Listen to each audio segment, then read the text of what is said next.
큐합 큐티를 합시다. 10월 16일 큐티 메시지입니다. 오늘의 큐티 메시지를 시작하기에 앞서 질문 하나 하려 합니다. 여러분들께 과제가 하나 주어졌습니다. 그런데 과제를 하려고 보니 웬걸 너무나도 어려워 나의 힘으로는 시작조차 할 수 없는 극악의 난이도였습니다. 고민하며 찾아보니 그 과제를 시작하기 위한 두 가지 방법을 찾았습니다. 첫 번째 방법은 과제 제출 기간 전까지 매주 그 과제를 조금씩 하는 것입니다. 그러나 이 방법으로는 과제를 끝낼 수 없습니다. 두 번째 방법은 과제를 완성할 수 있는 사람을 찾아 도움을 받아 한 번에 그 과제를 끝내는 것입니다. 이렇게 두 가지 방법이 있다면 여러분은 어떤 방법을 택하시겠습니까? 과제를 완성하기 위한 첫 번째 방법은 오늘 말씀에서 이야기하는 제사라고 생각해 볼 수 있습니다.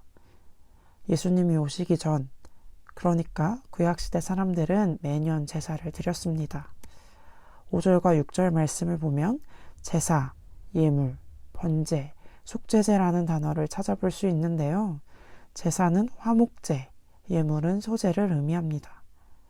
화목제, 소제, 번제, 속죄제는 구약시대 4대 제사로 이스라엘 백성들이 매년 하나님과의 관계를 위해 드렸던 제사입니다. 당시 사람들은 제사를 통해 죄사함을 받고 하나님과의 온전한 관계를 회복할 수 있다고 믿었습니다. 때문에 매년 빠지지 않고 제사를 드렸습니다. 그리고 그 제사는 율법에 기초한 것이었습니다. 하지만 오늘 말씀은 제사로는 하나님과의 관계를 온전히 회복하지 못한다고 말합니다. 이상합니다. 율법의 출처는 하나님입니다. 그런데 왜 율법으로는 하나님과의 관계를 완전히 회복하는 것이 불가능하다고 말하고 있을까요? 1절 말씀입니다. 율법은 장차 올 좋은 일의 그림자일 뿐이요 참 형상이 아니므로 해마다 늘 드리는 같은 제사로는 나아오는 자들을 언제나 온전하게 할 수 없느니라. 아멘. 율법이 실체가 아니기 때문입니다. 성경은 기록합니다. 율법은 참 형상이 아니고 율법으로는 제사로는 나아오는 자들을 온전하게 할 수 없다고 말입니다. 율법이 온전하게 만들지 못하는 것은 하나님과의 관계를 의미합니다. 그렇다면 어떤 것이 나와 하나님과의 관계를 온전케 할까요?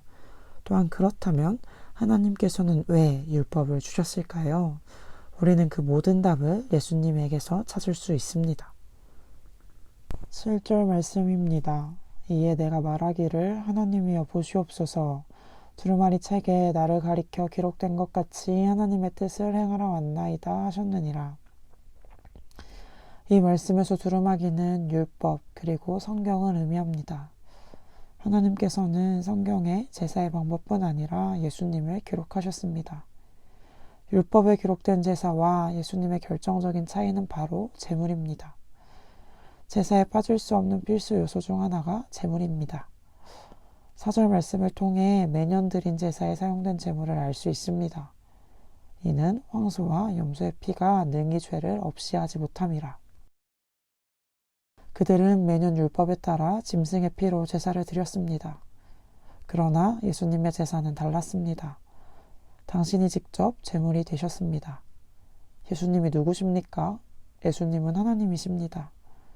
신이신 예수님께서 직접 대속제물 되어 돌아가셨습니다. 그리고 사흘 만에 부활하셨습니다. 이 모든 것이 두루마리, 즉 성경에 기록되어 있습니다. 이미 인간이 첫 죄를 지었을 때 하나님께서는 예수님을 예비하셨고 성경은 그것을 기록하고 있습니다. 창세기 3장 15절 우리에게는 원시복음이라는 이름으로 익숙한 말씀입니다.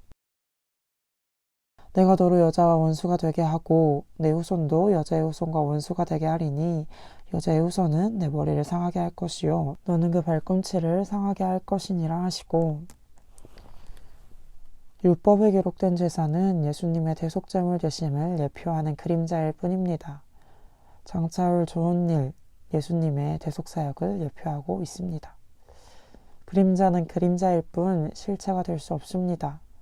하나님께서는 제사를 통해 예수님의 사역을 예표하셨습니다. 로마의 압제, 배교라는 낙인으로 지친 그들은 성경에 기록된 예수님보다는 천사, 율법에 몰두했습니다. 과도한 집중은 결국 성경의 본질을 흐리게 만들었습니다. 그들은 율법이 제사가 가리키고 있는 예수님을 보지 못한 채 율법에 집중하였습니다. 그리고 그들은 예수님으로 인해 누릴 수 있는 선물을 누리지 못했습니다. 그들은 하나님의 간과하심을 누리지 못했습니다. 하나님은 거룩하신 분이시기에 저와 동행하실 수 없으십니다. 죄인인 우리가 거룩하신 하나님과 동행할 수 있는 유일한 길은 예수님뿐입니다. 10절 말씀입니다. 이 뜻을 따라 예수 그리스도의 몸을 단번에 들이심으로 말미암아 우리가 거룩함을 얻었노라. 예수님을 통해 하나님께 나아간다면 하나님께서는 우리를 거룩하다 말씀해 주십니다. 또한 죄를 결코 좌시하지 않으시는 하나님께서 우리의 죄를 기억하지 않겠다고 말씀하십니다. 17절 말씀입니다. 또 그들의 죄와 그들의 불법을 내가 다시 기억하지 아니하리라 하셨으니 죄인인 우리가 다시 하나님과 동행할 수 있는 선물을 받은 것입니다. 그리고 성령의 내주를 경험할 수 있게 되었습니다. 내주하다의 뜻은 안에 살다라는 뜻입니다. 즉 성령님께서 나의 안에 계시며 하나님의 법을 마음에 두어 구별하게 하시고 인도하시는 것을 경험하게 한다는 말입니다. 그러나 예수님을 믿지 않는 자들은 그것들을 경험하지 못합니다. 결국 그들은 하나님께 나아갈 기회도 성령님과 동행할 기회 그 어느 것도 누리지 못했습니다. 오늘 말씀을 통해 우리가 알 수 있는 것은 온전한 예수님입니다. 당시 사람들이 처음부터 분별하지 못했던 것은 아닙니다. 예수님을 믿었기 때문에 로마로부터의 핍박도 동족들로부터의 핍박도 감당하며 예수님을 선택했습니다. 그러나 매일 반복되는 핍박은 이들을 지치게 했습니다. 올바르지 않은 지식은 예수님에 대한 오해를 갖게 했고 옳지 못한 신앙관을 갖게 했습니다. 그러나 오늘 하나님께서는 그들이 잊은 본질을 다시 한번 일깨우고 계십니다. 여러분들은 어떠십니까?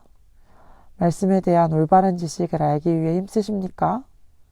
올바른 지식을 예수님을 알기 위해 힘쓰는 이멘 되길 소망합니다. 나의 삶이 고단할 때, 다 포기하고만 싶을 때, 처음 예수님을 택했던 그 첫 마음을 기억하며 성령님과 동행하는 여러분 되길 원합니다.